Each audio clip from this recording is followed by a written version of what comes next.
បាទបងប្អូននេះគិះកាត់មកពុកគាត់ឃើញមាត់ត្រីបាទមាត់ត្រីណាកន្លែងមុខសំណងនេះបាទដល់កបងប្អូនមាត់ដូចបាយពុះដល់លេងមកសំណាញ់មកបាទតាក់ក៏តាក់បាទប៉ុន្តែដល់បងប្អូនអើយសត្វអត្រីក៏ភ្លៀងមកបាទសម្បូរតែក៏ភ្លៀងបាទមកសំណាញ់នេះដាក់មក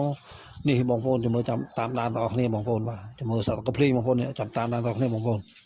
បងប្អូនអើយមកសំណាញ់ដល់កក៏ភ្លៀងប្រហែលចុង3 4 គីឡូហ្នឹងបងនេះមើលនេះអូដាក់លើសម្ោចទេដាក់វាសម្ោចដល់ហើយបងប្អូននេះមើលត្រីខ្ញុំថានេះបងតាមស្រែបងប្អូននេះមើលដល់នេះនេះដល់ឲ្យប្រពន្ធខ្ញុំដោះដល់ហើយមើល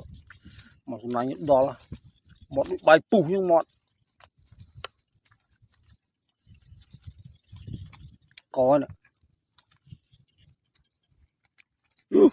ដល់កមកសំណាញ់ដល់ក